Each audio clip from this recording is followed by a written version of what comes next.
Should California kids be able to get a COVID-19 vaccine without parental permission?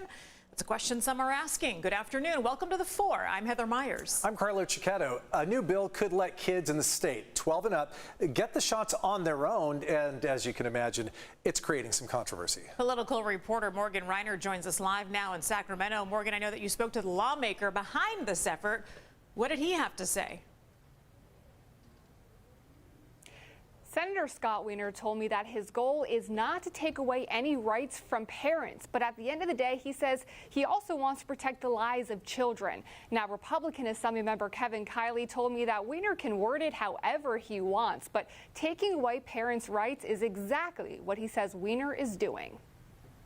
Democrat Scott Wiener introduced SB 866, which would allow kids 12 and older to get any vaccine without permission, as long as it is FDA approved. Almost a million 12 to 17-year-olds in California are not vaccinated for COVID.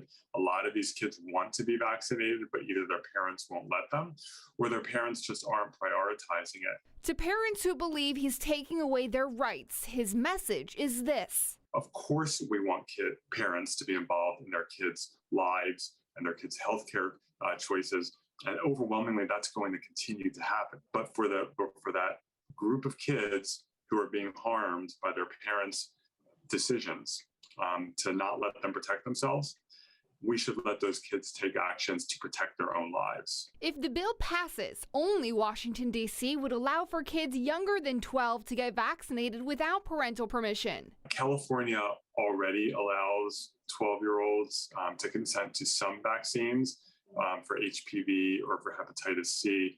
12-year-olds can also consent to get birth control and other reproductive health services. Well, he's assuming that all of those are good things, which is not necessarily the case. And when it comes to, most other medical procedures and treatments, there does need to be parental consent. And so on this issue, which is a highly personal one, it is absolutely one that should involve parents. Republican Assemblymember Kevin Kiley said he will fight this till the end. It's not the role of the legislature, of the governor, of the government to simply cut parents out of the equation. Lots of questions that parents still have, like what happens if a kid has an adverse reaction? Well, Wiener told me that's extremely rare, but in the rare chance that it does happen, he says the people like nurses administering the vaccines are trained to handle situations just like that. Morgan, do any other states right now allow this to happen, that children ages 12 and up can get a vaccine without their parents' permission? They do, and I have the short list from Wiener right here. It's Alabama, which is 14 years old, Oregon, which is 15, Rhode Island and South Carolina are 16. Now, while D.C. is not a state, theirs is the youngest at 11 years old.